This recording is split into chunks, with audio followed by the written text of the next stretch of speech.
Y abre tu Biblia en Primera de Crónicas, capítulo 9, verso 28 al 33. Primera de Crónicas, capítulo 9, verso 28 al 33. Y vamos a hablar en esta mañana acerca del arca, el arca del pacto, que representa la presencia de Dios, ¿verdad? En ese momento, y que hoy nosotros tenemos al Espíritu Santo, que representa la presencia de Dios. Pero lo curioso de esta enseñanza, cómo Dios hila una cosa con la otra como iglesia, ¿no? La semana pasada recién terminamos hablando de la importancia de encender el fuego en el altar. Y ahora Dios nos va a hablar del arca, del pacto, que representa también su presencia, representa lo que Él, cómo se manifestaba en su momento en el pueblo de Israel. Primera de Crónicas 9, 28 al 33. Y algunos de ellos estaban encargados de los utensilios del servicio y los contaban, cuando los entraban y cuando los sacaban. Estoy leyendo la Biblia de las Américas. Algunos de ellos también fueron puestos a cargo del mobiliario, de todos los utensilios del santuario, de la flor, de harina, del vino, del aceite, del incienso y de las especies. Y algunos de los hijos de los sacerdotes preparaban las mezclas de las especies aromáticas. Y freno allí. La semana pasada, cuando hablábamos de encender el fuego, uno de los textos que pudimos estudiar es el texto en Primera de Pedro, donde nos llaman a nosotros que somos real sacerdote, nación santa, y estudiamos todo lo que tenía que ver con eso. Y que ahora todos somos sacerdotes. ¿Cuántos decimos amén por ello, verdad? Somos sacerdotes de Dios.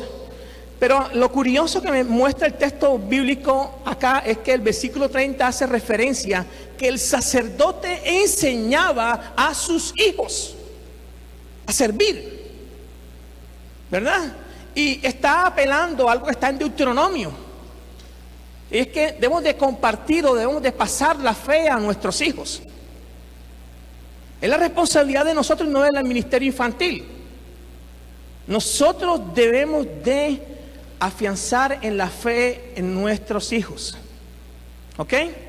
Miren algo bien interesante, que la mamá de Juan Wesley, que fue un hombre que Dios usó en medio de la crisis económica e industrial en Europa, Wesley lo usó Dios para unir a Inglaterra a través del Evangelio, a través de la predicación del Evangelio. Se levantaba en medio, salía ahí al frente de las industrias y predicaba esperanza en medio de una crisis.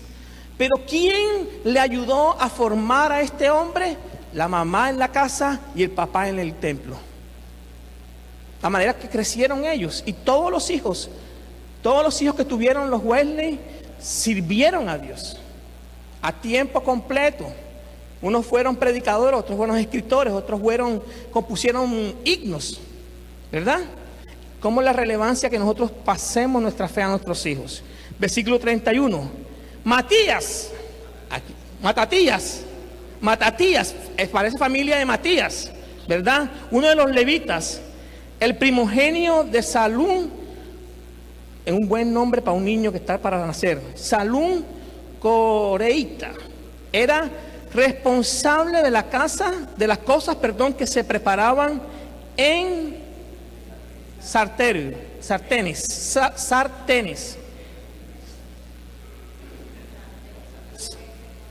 Sí.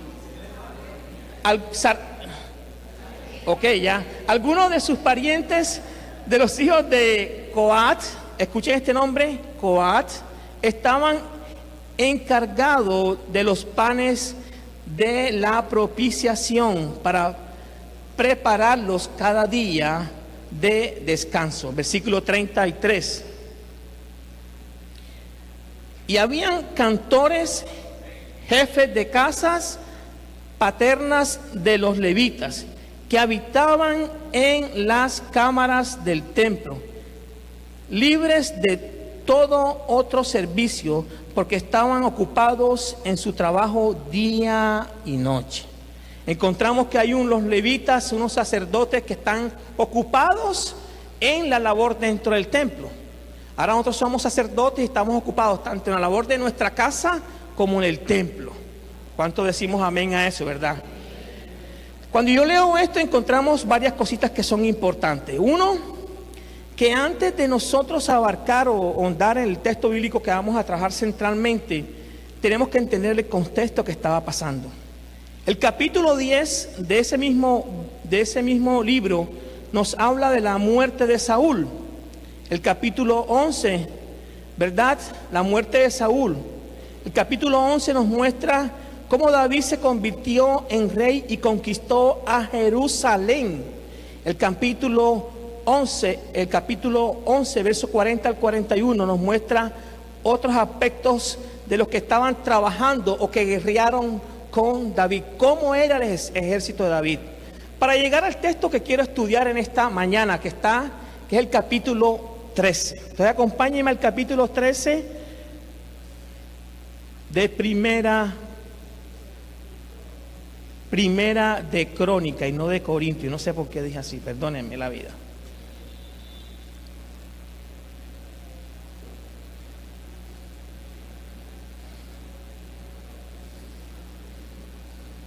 Estamos allí, ¿cierto? Entonces David consultó con los capitanes de millares y de centenas. Del versículo 1 hasta el versículo 3 encontramos que David consulta con los jefes, con los israelitas, con las naciones que están alrededor de Israel para tomar una decisión.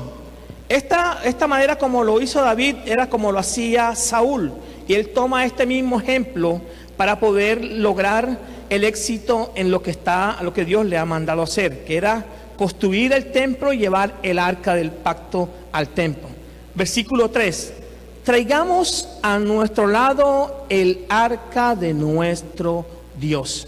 Del versículo 3 hasta el versículo 7, David se encarga de mover el arca de Dios hacia la ciudad de Jerusalén, ¿verdad? Su deseo era ese. Y lo voy a decir de esta manera: Saúl se preocupó básicamente por la escritura, por la ley, pero David se preocupa por la presencia de Dios. Yo pensé que iban a decir amén, hermano. Es importante la escritura, pero es importante también tener de mano la presencia de Dios, porque mucha gente tiene escritura y lo que tiene es religión. Son religiosos, ¿verdad? Y uno habla con ellos y te dan 3 bibliazos encima y tú no sientes nada espiritual entre ellos. De hecho, yo lo dije la semana pasada, Jesús que entra en un pollino y la gente sabía, los demonios sabían que era Jesús y los religiosos del templo desconocían a Jesús. De hecho, ellos fueron los que hicieron todo el proceso para que Jesús fuera capturado. Si leen detenidamente los evangelios se va a dar cuenta que cuando Jesús fue capturado necesitaban unos testigos, porque para poder juzgarlos, la ley, el Levítico lo dice, y ellos para no violar la ley usan unos testigos falsos, como de repente han hecho otras personas. Yendo al texto que estamos hablando, es que básicamente David tiene una preocupación profunda, y es la presencia de Dios para que esté en el templo. Versículo 8. David y todo Israel se regocijaban delante de Dios con todas sus fuerzas, con cánticos y liras, con arpas, panderos, hay panderos aquí, vean, con címbalos y trompetas. Pero cuando llegaron al arca de Kidón, Usa extendió su mano para sostener el arca, porque los bueyes casi la volcaban. Y se encendió la ira del Señor contra Usa, y lo hirió porque había extendido su mano al arca, y allí delante de Dios Entonces David se enojó porque el Señor había estallado en ira contra Usa y llamó a aquel lugar Pérez Usa hasta el día de hoy. David tuvo temor de Dios aquel día y dijo: ¿Cómo puedo traer a mí el arca de Dios? Así que David no llevó consigo el arca a la ciudad de David, sino que la hizo llevar a la casa de Obed-Edom, Geteo. Así que el arca de Dios estuvo con la familia de Obed-Edom en su casa 3 meses. Y bendijo el Señor a la familia de Obed-Edom y todo lo que tenía. Amén. Es importante reconocer que el arca del pacto representaba en ese momento la presencia de Dios. Lo que hablamos en Levíticos capítulo 9, cuando iniciamos acerca del fuego en el altar, nos muestra que que Dios se manifestaba en el templo literalmente y consumía la grosura. Pero ahora aquí encontramos que el arca está siendo trasladada. Varias cosas para llamar la atención en este texto. Uno, como el autor que escribe Primera de Crónicas, capítulo 13, verso 1 al 14, tiene en cuenta lo que venía pasando con Saúl, cómo Saúl gobernaba, y nos muestra que David sigue con la manera de gobernar. Hasta ahí estamos bien. Del versículo 3 al versículo 7 nos muestra que la intención de David era traer el arca del pacto. Ahora, el arca del pacto estaba guardada, había sido capturada. Y yo quiero que me sigan rápidamente en esto. Cuando hablamos de que el arca del pacto, que representa la presencia de Dios, estaba capturada, me lleva a Primera de Samuel, capítulo del 3 hasta el 6, que paralelamente nos está mostrando la historia donde el arca es capturada por la sinvergüenzura de ¿quién? De unos sacerdotes. Estos sacerdotes tenían la obligación, el hijo. Si quieren vayamos y hablamos la Biblia allí. Vaya por favor conmigo. Perdón, segunda de Samuel, ¿verdad? Y habla de Elí y sus hijos. Lo estoy parafraseando todo para llegar al capítulo 6. En el capítulo 5 encontramos que el arca es tomada, ¿verdad?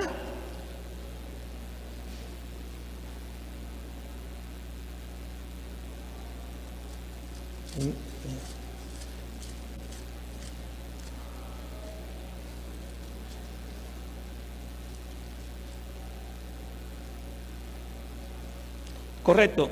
Primera Samuel capítulo 6. Encontramos que el arca es tomada.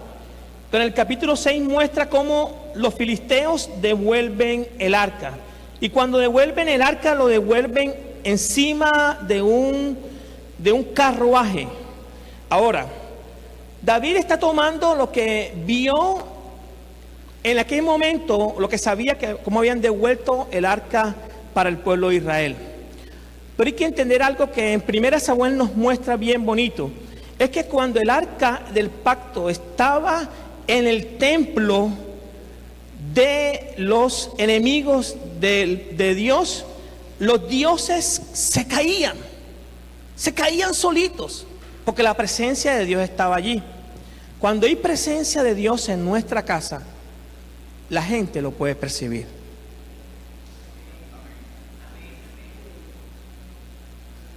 Y ahí donde Dios nos está guiando. Porque nosotros somos llamados sacerdotes, pero de pronto en la casa no hay presencia de Dios. Y nosotros pretendemos venir, y es necesario que aquí esté la presencia de Dios, porque antes que nosotros llegáramos estaba el Espíritu Santo. Amén. Pero es lindo que nosotros vengamos encendidos en nuestros hogares y aquí se enciende un fuego más grande. ¿Verdad? Pero a veces la gente viene a la iglesia y no encuentra la presencia de Dios y dice, aquí no hay presencia de Dios. Y la pregunta es, ¿cómo está tu casa? ¿Cómo tú lees? ¿Cuánto tiempo le dedicas a leer la palabra de Dios?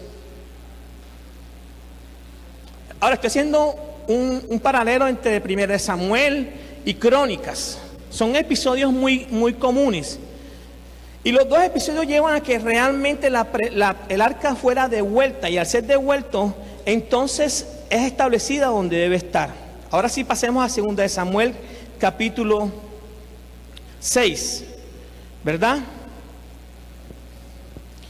Que está paralelamente con el relato que acabamos de leer en Crónicas. Dice: de modo que, versículo 10, por favor acompáñenme el versículo 10. De modo que David no quiso traer para sí el arca de Jehová a la ciudad de David. Y la hizo llevar David a casa de Obed Edom Eteo. Y estuvo el arca de Jehová en la casa de Obed Edom Eteo 3 meses. Bendijo Jehová a Obed Edom y a toda su casa. Miren que el escritor de Samuel como el de Crónicas son muy similares en lo que escriben. Dios no permitió que llevara David el arca a Jerusalén. Ahora, mire, revisemos detalladamente. ¿Qué equivocaciones tuvo David? No consultó la palabra, ¿verdad? Encontramos que en el libro de los Números, en verdad, encontramos que en Éxodo 25 habla cómo debe ser transportada el arca del pacto. O sea, David se le olvidó y usa la misma manera que usó estos enemigos del arca del pacto para llevar hasta Jerusalén la presencia de Dios. ¿Y qué sucede? Mete la mano y es muerto, ¿verdad? Porque usa no la persona indicada ni la manera indicada de llevar la presencia de Dios. Segundo que encontramos en el relato paralelo con Crónicas. ¿Qué encontramos allí? Que el arca fue llevada a la casa de Obed Edom Geteo. Ahora, ¿quién era este hombre? ¿Qué hacía él? ¿Por qué llevarla a la casa de él? Si las personas que ministraban el arca eran sacerdotes nada más o levitas. Entonces Obed Edom Geteo era un levita, un sacerdote apartado para ministrar la presencia de Dios. ¡Qué hermoso! Ahora, miren cómo Dios nos hila este texto y lo que estamos hablando con lo que hablamos la semana pasada con respecto a nuestra posición como sacerdotes delante de Dios. Nosotros tenemos que traer la presencia de Dios, cuidar la presencia de Dios en la casa. Ahora, cuando hay presencia de Dios, según lo que muestra el relato y lo que uno puede ver, hay bendición. Yo pensaba que iban a decir amén. Hermano, yo le quiero decir una cosa. Si usted no cree esto, tiene que revisar su vida. Porque la Biblia me está diciendo que cuando hay presencia de Dios, hay bendición en nuestra vida. Yo estoy hablando de bendición material, estoy hablando de una bendición en todas las áreas. Tener mucho cuidado con ello. Porque malinterpretamos el texto bíblico y podemos equivocarnos en nuestro estilo de vida y somos religiosos. Y podemos estar viniendo, orando y todo, y una vida que no es la que Dios está diciendo. Aquí dice que la bendición, una bendición que se veía, que estaba allí. Ahora, no cierre Primera de Crónicas, vaya conmigo a 2 de Samuel capítulo 6, verso 12. Con esto voy adelantando un poco de tantas cosas. Dice ahí, lo tenemos. 2 de Samuel capítulo 6, verso 12. Fue dado aviso al rey David diciendo: Jehová ha bendecido la casa de Obed Edom y todo lo que tiene a causa del arca de Dios. ¿Qué encontramos allí? Que por causa de la presencia de Dios en la casa de Obed Edom fue bendecido y la gente se dio cuenta. Cuando tú y yo somos bendecidos, la gente se tiene que dar cuenta, hermano. Hoy estamos estrenando carro. El hermano Polo ya ha sido bendecido, tiene un carro nuevo, ¿no? Ahora nos montamos todos un ratico, ¿verdad?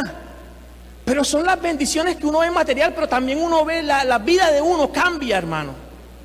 Nadie que se acerca a Dios queda igual si simplemente tocó el arca de pacto y fue muerto. ¿Tú te imaginas una comunión profunda? Claro, en el Antiguo Testamento, no, aquí está el arca, no podemos tocarla, tengo que ser sacerdote. Viene aquí, se presenta a Cristo, rompe el velo y ahora nosotros podemos entrar confiadamente delante del trono de gracia y nosotros disfrutamos esa presencia de Dios. No simplemente, oh, gloria a Dios, aleluya. Oh, hermano. Por eso es que yo dije la semana pasada que cuando uno está cerquita de intimidad con Dios, uno no dice, no es que estoy más o menos, no. Yo estoy pegado, enchuflado a Dios. Todo el tiempo.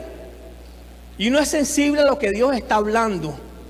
Ahora, yo recuerdo una vez oramos, mi esposa y yo, diciéndole: Dios, aquellos que no son de bendición para nuestra casa, que no vengan a nuestra casa. Una hermana me acaba de abrir los ojos, ¿verdad? Si lo oramos. Y la gente se apartó de la casa. Y hay gente que uno mete a la casa de uno que vienen a traer porquería, hermano. Uno tiene que tener cuidado con quién se alía. En vez de traer bendición a tu casa y a tu familia, lo que trae es maldición. Y tú dices: pero yo oro, yo ayuno, yo diezmo, pero no sale nada porque lo que tú estás haciendo va en contra de la palabra de Dios. Dios no bendice donde no están las cosas como Él quiere. Y Obed-Edom y su familia fue bendecida. Y bendecida hasta el punto que la gente se dio cuenta y le fue a decir a David, que la gente se da cuenta: oye, el señor Polo que vive en la esquina donde vive, compró carro nuevo. Oye, qué bendición, ese evangélico, cómo Dios lo bendice. Por citar un ejemplo. Pero qué bueno que diga: ve, este que no tenía ni esperanza de estudiar, ahora es ingeniero y tiene una maestría, porque Dios lo ha bendecido. Tiene un empleo bendecido porque Dios lo movió donde estaba a otro lugar y está Dios con él. Que la gente vea en nosotros que Dios realmente está con nosotros. No que está de vez en cuando, sino que está todos los días. Ahora, 3 meses donde la bendición de Dios no se apartó de la vida y la familia de Obed-Edom. 3 meses. Y era evidente. Era evidente. Ahora, yo quiero que revisemos un texto más que está ahí en Primera Crónicas 26.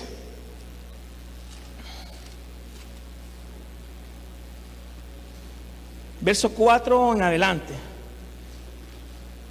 Si lo consigo acá, que esto.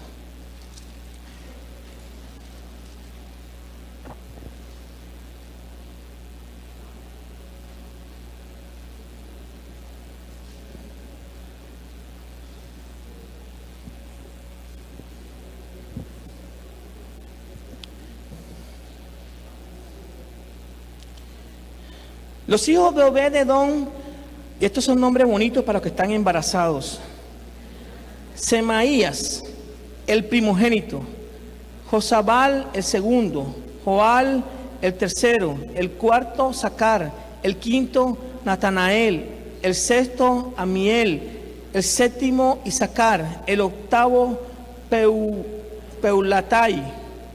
Porque Dios había, ¿qué? ¿Qué había? O sea, no solamente es que Dios me bendiga a mí, es que Dios bendiga a la generación de mis hijos. ¿Ah? Y no, vamos a seguir leyendo. Sigue ahí. También de Sematías, su hijo, nacieron hijos que fueron señores sobre la casa de sus padres, porque eran varones valerosos y esforzados. Y los hijos de Semaías: Otni, Rafael, Obed, Elzabat y sus hermanos, hombres esforzados; asimismo Eliú y Samaquíes. Todos estos de los hijos de Obed-Edom, ellos con sus hijos y sus hermanos, hombres robustos y fuertes para el servicio, 62 de Obed-Edom. O sea, el libro de Crónicas me muestra algo bien importante: que cuando la presencia de Dios está en mi casa, mi hijo mis nietos, mis bisnietos, mi tataranieto, ¿lo qué? Los Saltacorral, todos ellos van a ser bendecidos, hermano. Todos ellos van a ser bendecidos. Hermano, no se trata de solamente que tú hoy y yo vivamos una vida evangélica. Gloria a Dios, aleluya. ¿Quién vive, hermano? Eso, a su nombre. Eso. Pero no se trata solamente de esto, se trata de una vida que trasciende. Y la vida de Obed-Edom trascendió sobre su familia. ¿Sabe por qué? Porque el arca del pacto estaba allí. Ahora, ¿quién era Obed-Edom? Obed-Edom era un servidor y era un adorador. Servía en el templo. Servía en el templo. ¿Qué hacía él? Venir y servir. Dicen que era un portero que estaba en el templo, ¿verdad?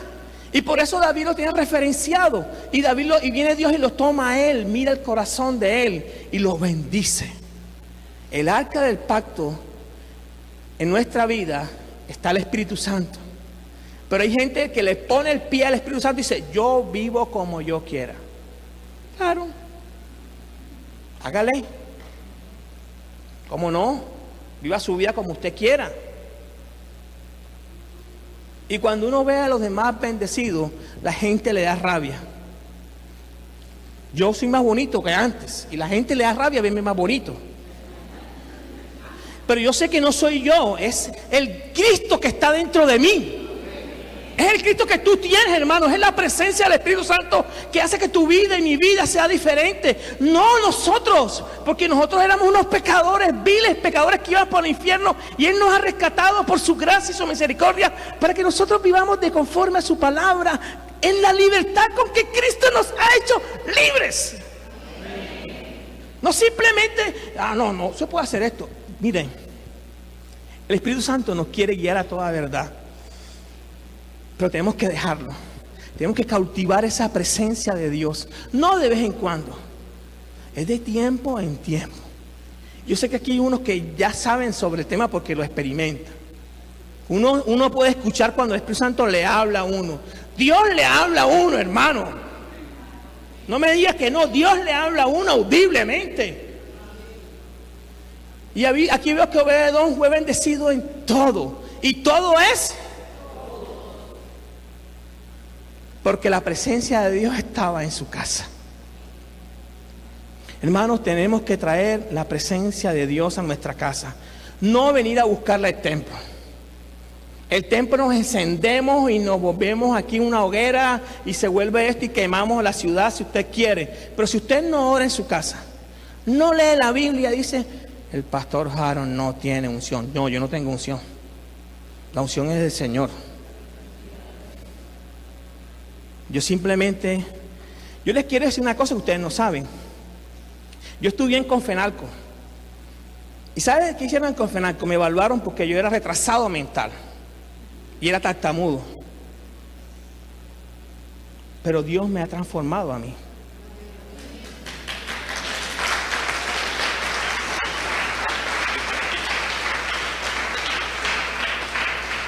Después entró mi tía Dora, que aquí las hermanas lo conocen, y ella todas las tardes tenía que ir a la casa de ella que me diera clase. Porque el Confenalco le dijeron a mi mamá, llévese a su hijo porque su hijo es un retrasado mental. Ese fue el concepto que la psicóloga en ese momento me dio. Pero en medio de eso, mi tía creyó en Dios y creyó en mí. Y Dios hizo su obra. Y yo he visto la bendición de Dios en mi familia. Y yo sé que tú puedes verle, que tú puedes ver mucho más de lo que tú estás esperando hasta este momento. Porque Dios no es de cosas de a poquito, es Dios de cosas grandes. Efesios dice que Él nos dará mucho más de lo que pedimos y esperamos en Él. ¿Verdad? Pero tenemos que ser fieles en santidad a Dios. No es de cosas a medias, como decía el texto bíblico la semana pasada. Porque eres frío o caliente. O somos fríos o somos calientes. No somos tibios, porque somos tibios, Dios nos vomita a nosotros. Debemos estar bien con el Señor, conectados, enchuflados con Él, día a día. Pastor, no tengo esto, no te importa porque Dios te va a proveer. Nosotros que hemos vivido, que usted y yo cuando vivimos por fe, uno vive de otra manera. Gracias, mi hermana. Yo trabajé 7 años con mi esposa, le metimos la ficha a la iglesia de los Corales y nunca me pagaron. Trabajé 7 años aquí como pastor de jóvenes y nunca me pagaron. Fui copastor en la iglesia de allá Nueva Vida en Medellín y nunca me pagaron. ¿Cuántos hay en tiempo ahí? 5, 7 y 7, 14, ¿cuánto va? 20, ¿cuántos años? 19 años. 19 años viviendo de fe, hermano. ¿Verdad? Fe. Y si así, aquí me descuido y tampoco me pagan, gloria a Dios, porque yo sé de quién, a quién dependo, hermano. Eso no es problema. Échale. Eso no es problema. Yo sé quién es nuestro sostenedor. Yo sé que es orar y decir, Señor, no tengo para la comida ni para los colegios, y Dios proveer. Esa es la vida de uno, hermano. ¿Verdad? Esa es la vida de uno. Y es ver la bendición de Dios, que mi esposa y yo nos casamos sin ninguna cama, nada más que la cama de soltera de ella. Y dormíamos los dos, menos mal que estábamos más delgados antes. ¿Verdad? Y dormíamos los dos allí durante mucho tiempo. Y cuando yo llego a la casa y todo lo que Dios nos ha bendecido, porque la bendición de Dios se nota. No venga con el cuento que usted lleva 20 años, 30 años ser evangélico y de repente usted no ha podido disfrutar de las mieses de Dios en todas las áreas. Yo sé que Dios me ha cambiado a mí. Sé que mi vida ha sido transformada. He visto la bendición en mis hijos. He visto la bendición de poder ayudar a otras personas también de lo que Dios me da. Porque eso es lo que sucedió acá. Yo no sé qué pasa contigo, pero sé que Dios nos está llamando a nosotros como iglesia a buscarlo más. Y ese es el reto que debemos de llevarnos hoy en la mente. Dios está aquí y Dios está diciéndonos, yo quiero que ustedes que son de árbol de vida, que están en este templo, que han venido escuchando estos estudios durante este tiempo, me busquen. Y yo lo reduzco a eso, a buscar más de Dios. Cuando buscamos, y Jesús lo dijo, buscar primeramente el reino de Dios y todas las cosas serán añadidas. No busquemos las añadiduras de Dios, busquémoslo a Él.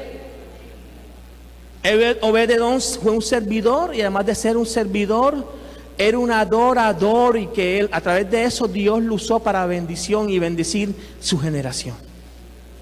No sigo hablando más porque me pasé del tiempo. Piense usted allí en dónde te ha hablado Dios, hermano o hermana.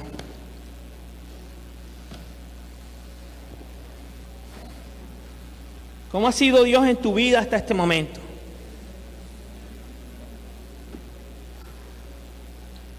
Dios no tiene hijos de mejor familia, Dios tiene hijos e íntimos.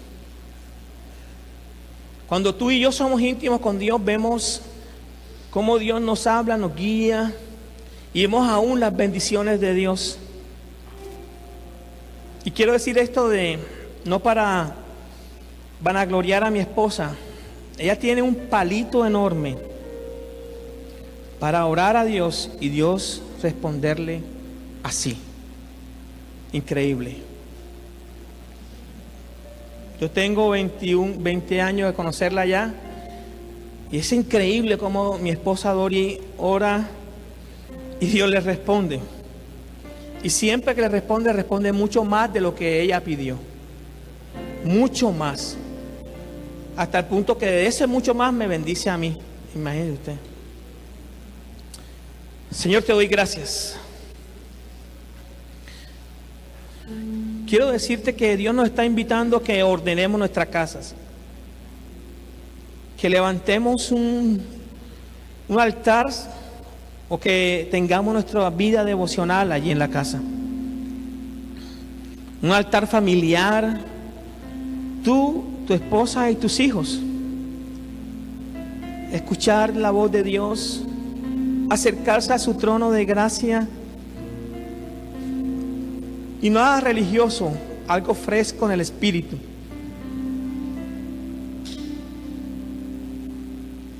Dejando que Dios actúe en medio de lo que quiere hacer en esa reunión, con una palabra que Dios le da al sacerdote de la casa, pero dejándose guiar por Dios. La generación de hoy, los hijos de nosotros, quieren ver a Dios a través de nosotros.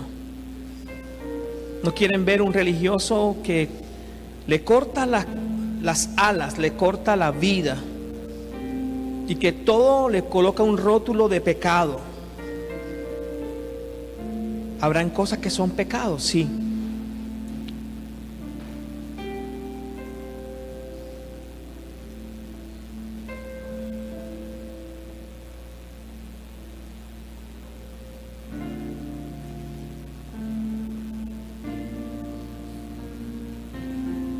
Tú estás aquí, Señor. Tú estás aquí, Señor. Que pase el tiempo. Sé tu promesa cumplirás.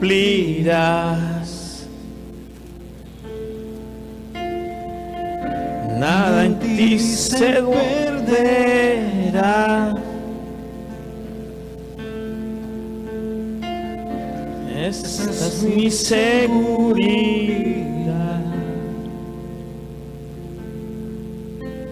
Tus cuerdas de amor Cayeron sobre mí.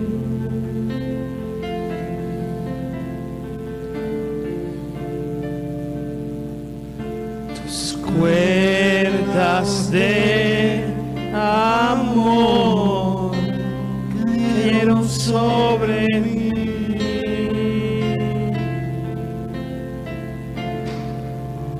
Tu amor que me sostiene, el que me levanta, el que me da paz, me da seguridad.